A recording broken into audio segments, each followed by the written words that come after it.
Hello, and welcome to Women in Business, where we interview entrepreneurs and senior managers and show you the strengths, successes, obstacles, and roadblocks women experience in business. Since I believe every person in business needs to be visible, I'd like to invite you to watch www.sob6, that's the number 6, tips.com, which will give you some valuable information should you get the call to be on radio or TV, which I think is extremely important. If you'd like to contact me personally, drop me a line at Gayle Carson, that's Gayle, Gayle Carson 13 at gmail.com, or go to my website, www.spunkyoldbroad.com, and sign up for my weekly newsletter. My guest today is Penni Z. Having grown up in Hawaii, she learned the importance of acceptance, diversity, and how to live with Pona, doing what's right, Ohana, family, and Mana, which is power. Her extraordinary story shares how she changed her life and how these life-changing choices fuel her mission to help others stand up to be their best selves and live their best lives. She's traveled to 26 countries and has appeared throughout her career in radio, television, and print media. She draws on 2 decades of experience in sales, marketing, and spotting value for people, corporations, and organizations. Welcome, Penni. Thank you, Dr. Carson. Wow, when you say it like that, it sounds pretty good. It does. And, I know that you were a rehabber before you got into your new life. And, you've done a lot. So what would you say has been your biggest challenge? And how did you overcome it? Well, the biggest challenge I believe in, and I think that's the case for everyone, is identifying areas of weakness in ourselves. And it's really about introspection. About 3 years ago, I went through a personal journey. I was going through a separation, which unfortunately led through a divorce, and, really felt like a failure, had moved and had struggled a little bit in the business. And what I realized is that I had to shift my mind and work from the inside out in order to change my future. So I had to stop and pivot for a moment, and I had to kind of look introspectively.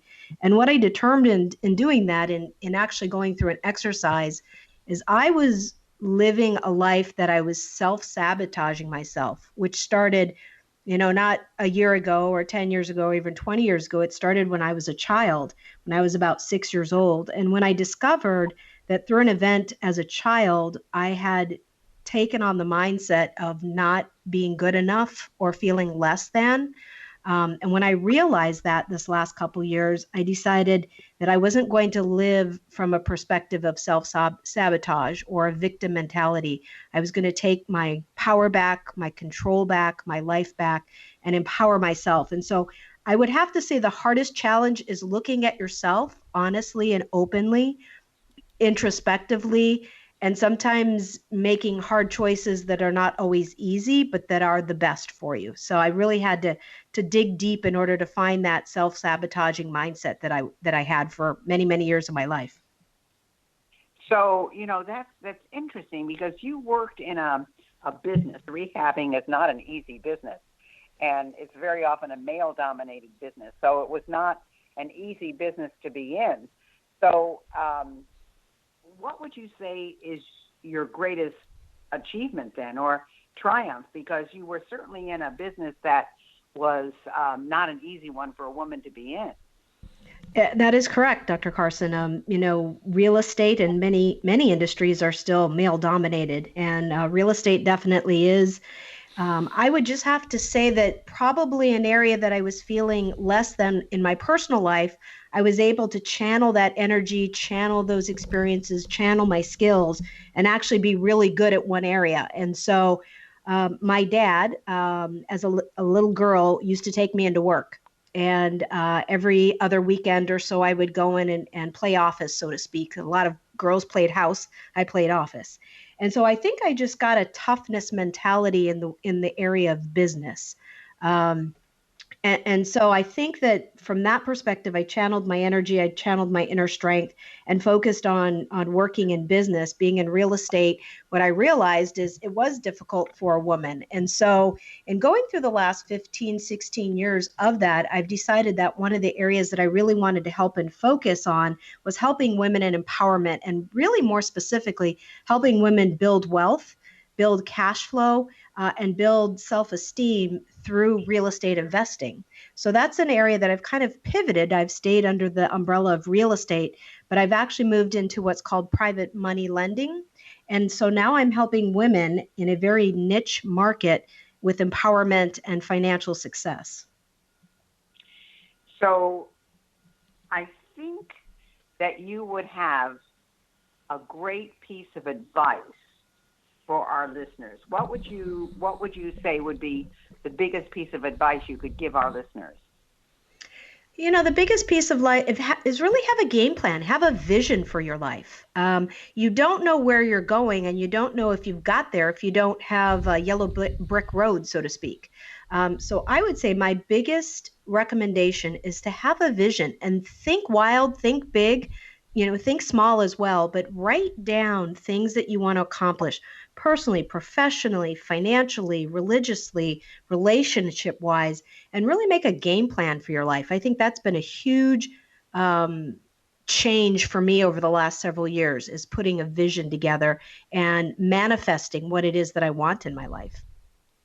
So you don't think a lot of women do this then? I don't think a lot of women are taught to do that. I think that we possibly subconsciously know, or I think we're smart enough. I know we're smart enough to want more in life, but I don't think there's as many mentoring programs, and we're not as aware of doing these types of activities. So that's interesting. So, okay, why do you think the world isn't doing this right now? Why isn't the world working right now? Why are we more divided than we are united? I would think that in many cases that would affect how people do business, where people do business, and with whom they do business.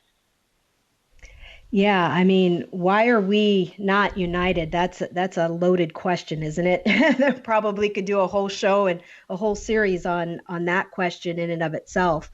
I think it comes from, and this is just, of course, my opinion. I think for me, I live by a motto that says, be kind, but not weak. And I think that there is a lack of kindness in our world. I think there's a lack of understanding, and there's a lack of respect. And I think that what happens in our world is when we become power hungry or money greed, excuse me, I think that takes over our decisions.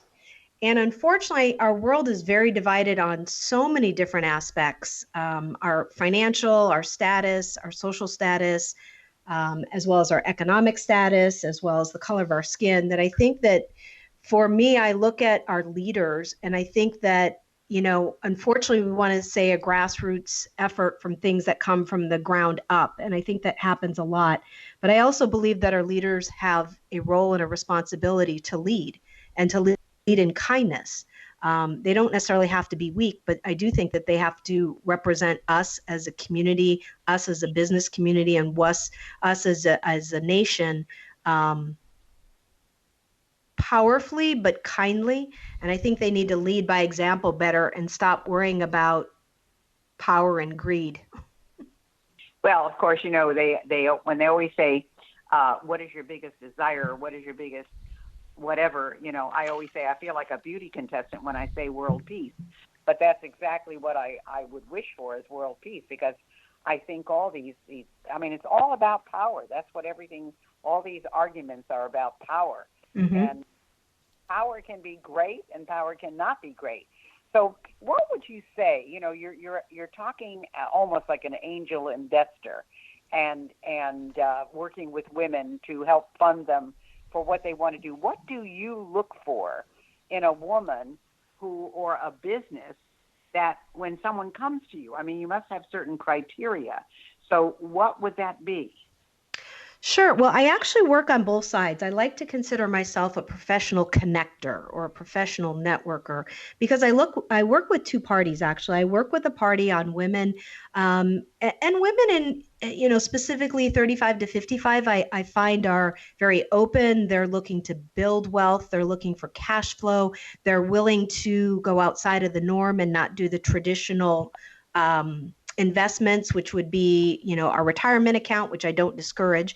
I'm not a financial planner. I don't play one on TV. So obviously, there are traditional stocks, money markets, savings accounts, CDs, 401k investments. And so all of those are good. But I do feel that real estate does provide another opportunity. So I guess women who are open to having a discussion, open to looking for other opportunities, both short-term and long-term investments.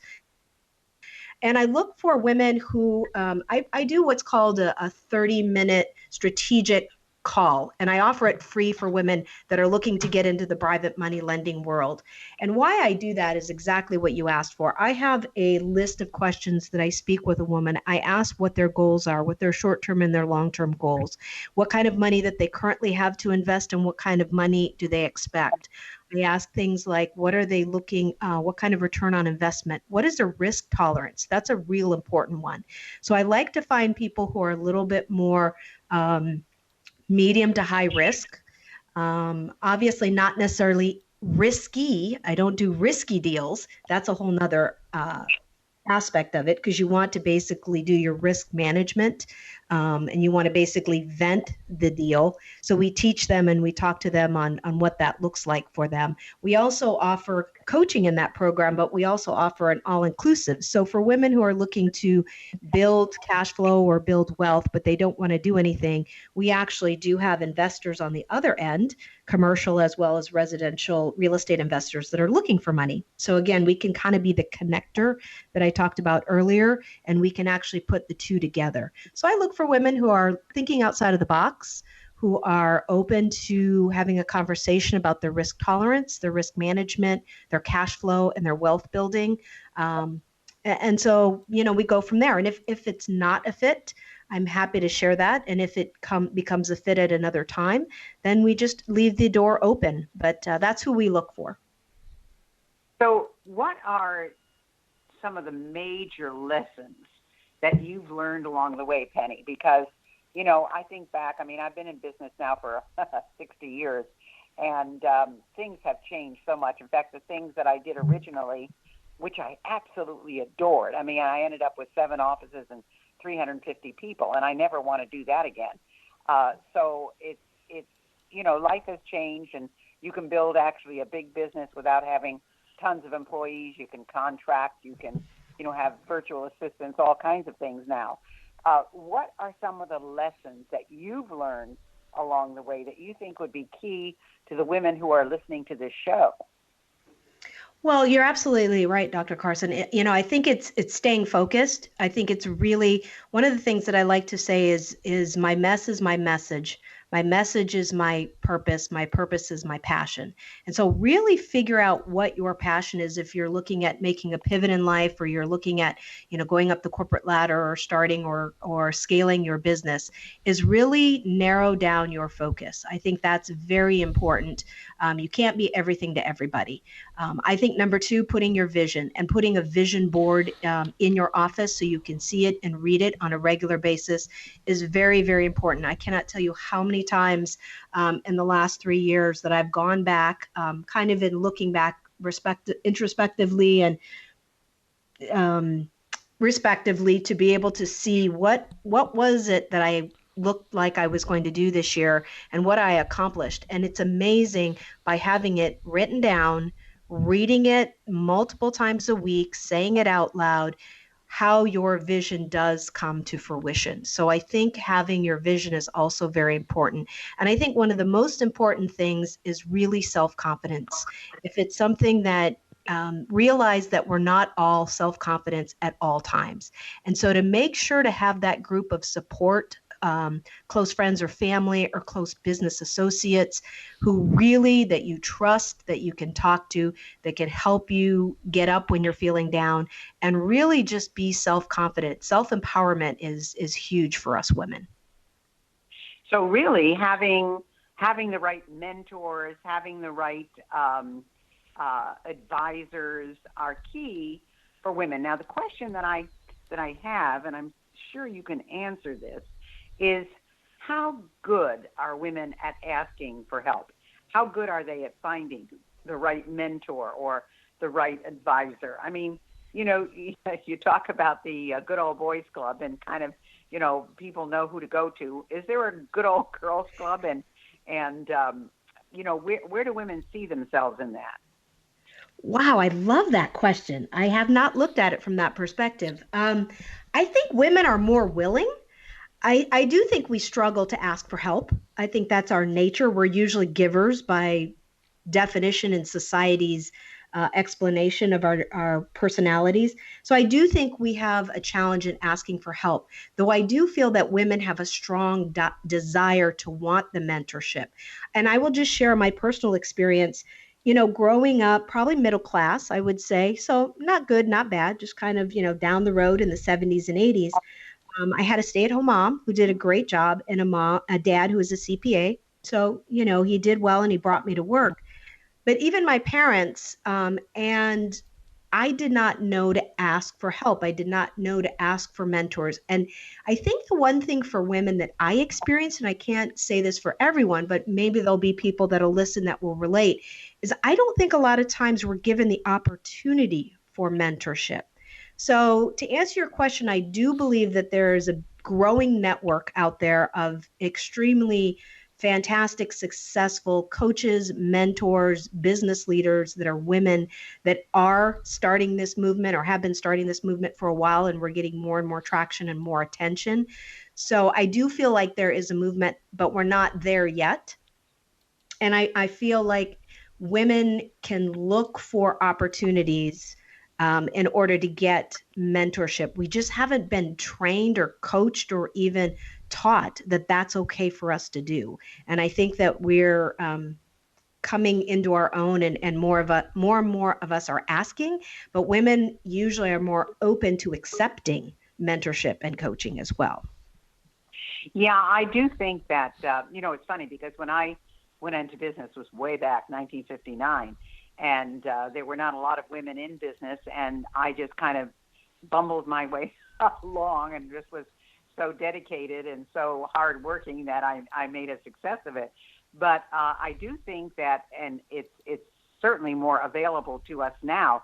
The interesting thing is, and the big change I've seen, and I'd love to hear your comment on this, is in the 70s and 80s when I started, you know, speaking and teaching leadership skills for women and things like this, women did not really want a woman boss.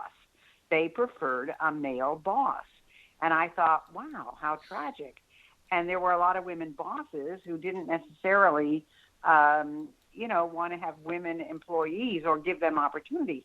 I think that's changed now. I think more women are mentoring and helping other women, and I think women are happy with female bosses. What have you found on this? Oh, I would agree with you completely. I think that there was, you know, women had to be tough, and, you know, I hate to use a certain word that we're called in the world, so I won't, but I think everybody knows just by me implying that. I think that women were catty. And it was difficult because there was competition. There wasn't that many women in that workspace or climbing up the corporate ladder. So there was a lot of competition and a lot of cattiness and a lot of meanness, I think, that went on between, you know, women. And that was unfortunate, I think, as more and more women have become CEOs, successful CEOs in the media and, you know, just across the world. I do believe that has subsided. I think that there's still some of that going on from my experience, but I think a lot of that has shifted. And I think a lot of that has to do with our leadership style, first off. And the second thing that I see a lot with women businesses is women businesses are very open to charitable work. And I think other women like that. And I think other people like to work for organizations that take care of their employees. They do work-life balance and they take care of their community and charities. And I think there's more women organizations that have come forth and that have that philosophy in their corporation. And so I feel like women enjoy working and are working more for women. That's great. Yeah, I think so too. Now, you said that you have a book that really helped you on your journey, and I'm wondering if you would share that with us. Oh, wow. There's many books. I'm trying to pick out just one. Wow, that's a good question. I would probably say the one that just comes to mind, and there's, like I said, there's several really good books, and one of them that I read was What Got You Here Won't Get You There. And it was a real... Oh, boy, you're right. You're right on. Yeah. It was a huge mind shift for me that I had never looked at life and at business and networking and just asking questions differently. And so that's probably the biggest shift for me in the last 3 years of my life, though there have been many great books that I've listened to and many... Sorry. There's many great books that I've read and many great books on my shelf. So that would probably be it. Okay. So I don't disagree with you. I think that's a great book. And do you have a favorite quote? Oh, that's a great question. I'm not sure if it's just one, but I will share with you what's on my vision. And it says, be strong and not weak. Be kind. Oh, I'm sorry. Be strong, but not rude. Be kind and not weak. Be bold and don't bully. Be humble and not shy. Be proud, but not arrogant. I think that's a great saying. I mean, it encompasses so many things. When you look at it right now, I can see where that is so important. So what do you think? You know, you've made this transition, you've made this change in your life, you've looked at things differently, you've overcome some personal issues. What is most compelling about the transition that you've made that you think our listeners would most benefit from? You know, I would just have to say that when I look back from where I've come over the last several years, I would never begin to guess I'm where I'm at today. And I think that really all has to do with putting and writing down your vision, your goals, your dreams, and your manifestations. And really what I've learned is to give. The more you give, the more you give, the more you get. You don't give to get. But there's a great book. You asked me about another book. There's a great book out there called The Go-Giver. And I think we're really about relationships. We're really about connecting with people. We're really about being kind. And we're really about giving back to this earth because I feel extremely grateful for the life that I've had. And I'm even so much better off today than I was for all of this work that I've done for myself. So being grateful for what we have is huge for me.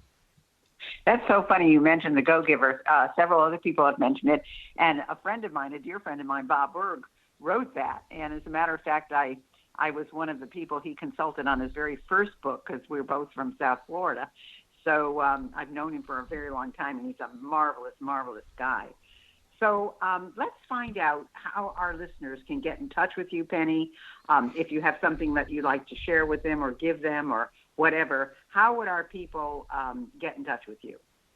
Sure. We actually have one way to get in touch with us, but there's two things going on. Under the PenniWise Empowerment Network, that's where we offer our coaching.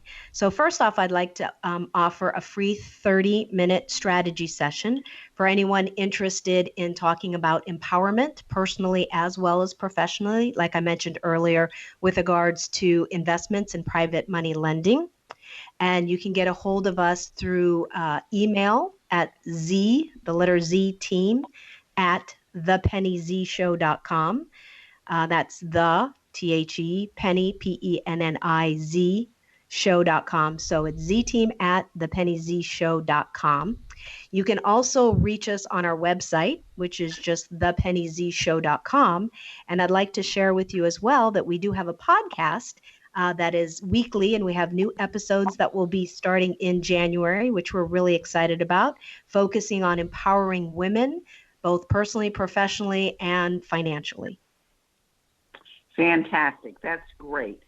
Well, it has really been a pleasure, interviewing you today, Penny. I think you're a very accomplished woman. We have about 30 seconds left. Is there, what's one piece of advice you'd leave our audience with, if you could? The one piece of advice I would say, if you haven't started writing a gratitude journal, that I would recommend every day to write down 5 things you're grateful for. It changes your mindset instantly and helps you appreciate the people and the things that you have had in your life for that day. That sounds wonderful. That sounds wonderful. Thank you so much for being with us, Penny. It has been an absolute delight, and I hope many of our listeners get in touch with you, because I know having you as a connection will be wonderful for them. So thank you so much for being with us. Thank you, Dr. Carson. I appreciate it. It was a pleasure. Thanks for listening to Women in Business. I hope you enjoyed today's show. And if you have any suggestions as to who you'd like me to have as a guest, just email me at gaylecarson13@gmail.com. Be sure to check out www.sob6tips.com. And in the meantime, go to www.spunkyoldbroad.com to see the resources I have for you.